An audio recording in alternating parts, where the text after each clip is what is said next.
Hi everyone, it's Lindsay Adreon from Crafting While Caffeinated blog and YouTube channel, here with you today to share how to do some watercoloring with stencils. You're going to need a few supplies.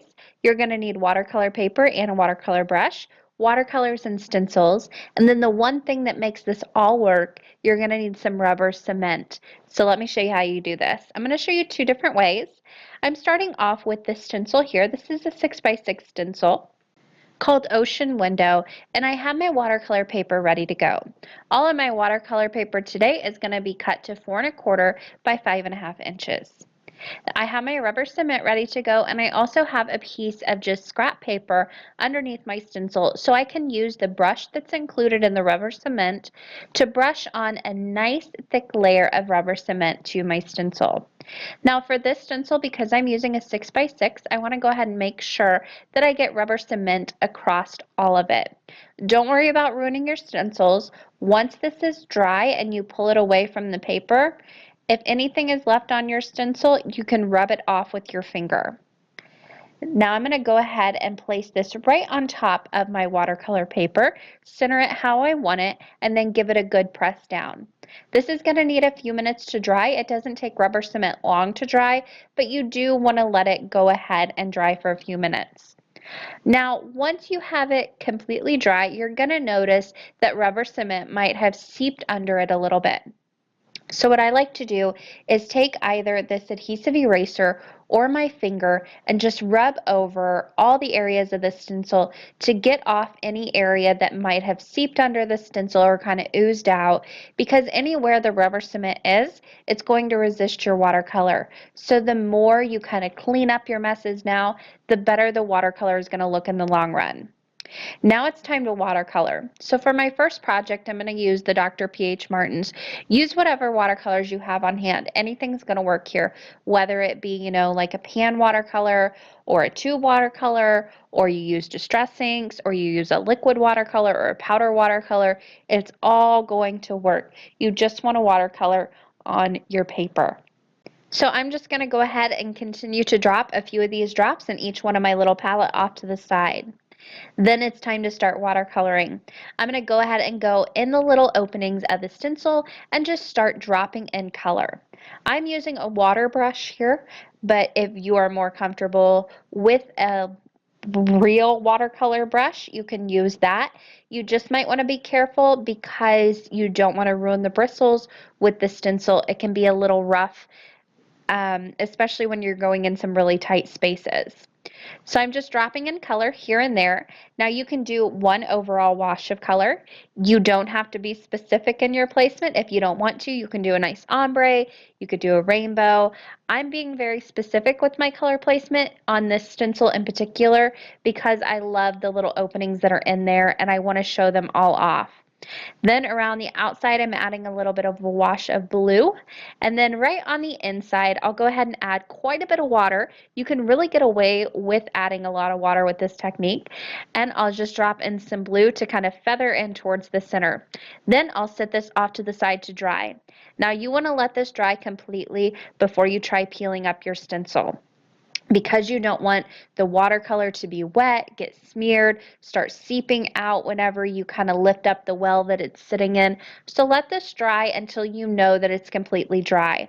Then you can start to peel away your stencil. The rubber cement does a good job of holding it on there, so if you have a fine, delicate one, just be a little bit careful.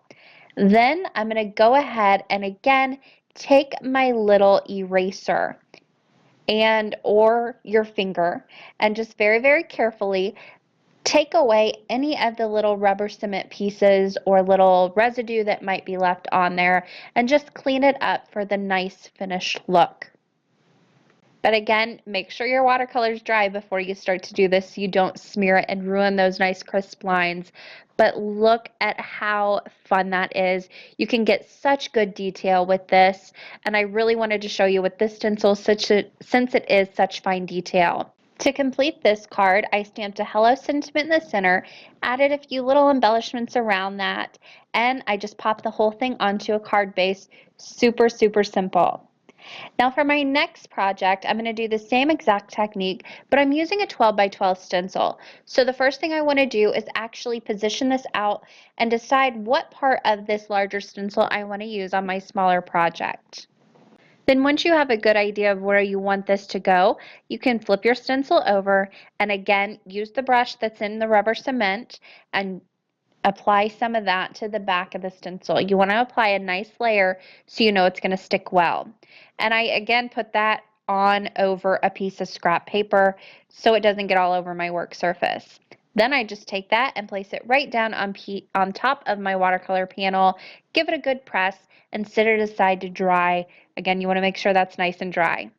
Now for this one, I'm using my Distress inks, and I'm doing just more of a kind of wash of color, and I'm going to blend some colors in between each one of these little sections of the stencil. Because this has larger openings, I can go ahead and do that.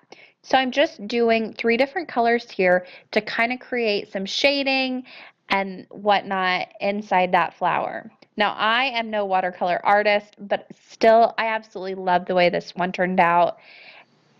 So I set that aside to dry. Then when I knew it was good and dry, it was time to take off the stencil and look at that. I absolutely love this background so much. All that was left to do was take my finger or the adhesive eraser, whatever you have, and just remove all that little extra residue that was left over from the rubber cement. And like I said before, if any's left over on your stencil too, do the same thing. Use the adhesive eraser or your fingers, and it just kind of rolls up into little balls and kind of sloughs off itself. It's not very difficult to remove it all, and it doesn't harm your stencils. So once all of that was removed, it was time to finish off this card. Now, as I said before, all of my panels I like to start off with an A2 size, but with this one I did cut it down slightly on the left-hand side, added a scallop border, a sentiment in the bottom right-hand corner, put the whole thing on an A2 card base, and it was ready to go. Now I'm going to switch it up a little bit and show you the opposite of what you can do. So for this, I'm using another stencil. It's called Birds and Butterflies, and it's 6 by 6. I've masked off the areas of the stencil I'm not using. I've placed it over a piece of watercolor paper that I've lined it up onto, and then I'm going to press in or use the brush of the rubber cement to put it through the stencil itself. Now this is going to give the opposite resist effect, so anywhere that you want it to resist the ink is where you want your rubber cement to go. So I've pressed that through the hummingbird part of the stencil. Then I can peel that stencil up. Again, you want to set this aside to dry. It doesn't take very long, but you want to make sure it's nice and dry. Now, you'll know it's dry. It gets a nice clear look on it. When you first put it on, it has a little bit of a yellow look to it. When it's dry, it's nice and clear. It still has the shine though, so you can see exactly where you've put it. I'm going to do a nice wash over the background of this. So I've wet my paper with some water, and I'm using some Distress inks to create a very, very quick background that I quickly blended together with some water. I want this one to be nice and light, but you can still see that nice hummingbird kind of ghosted effect off to the left-hand side. I set this aside to dry. I didn't use any heat on it just because sometimes when you use heat on that rubber cement, it can start to stink a little bit, which I'm not sure if you should really do that anyway, so I like to let these air dry. I then use my finger. With this method, it's a lot easier to just use your finger and roll away all that rubber cement that's on there. You can see it just kind of rolls up into little balls. Then you have this nice resisted hummingbird off to the left-hand side. I added a sentiment, popped the whole thing on a card base, and it was ready to go. Now you can also do this with 12 by 12 stencils if that's more your thing.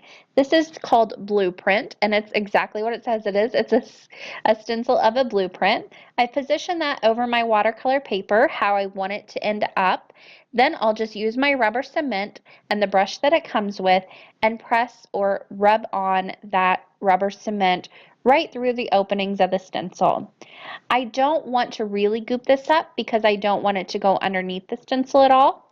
Even so, with this technique, it's going to be more, I guess, artsy looking. It's a little bit more You don't get as clean as edges as you do with the first technique of putting the rubber cement on the stencil and gluing the stencil to the paper. Now I set that aside to dry once I peeled up the stencil, and I'm going to smush this background. So I'm just using a bunch of different distressings. I wanted this to look more like old paper, so I'm using some browns and some tans here, and I'm just smushing it right into there. You don't have to worry about this kind of getting stuck to your surface or anything like that, because it's not a super sticky adhesive rubber cement. It's kind of only temporary. You don't have to worry about it. Then I'll go ahead and take just a darker brown, and I'm using that to kind of smush in my last layer. I set this aside to dry, and then it was time to take off all that rubber cement that was left.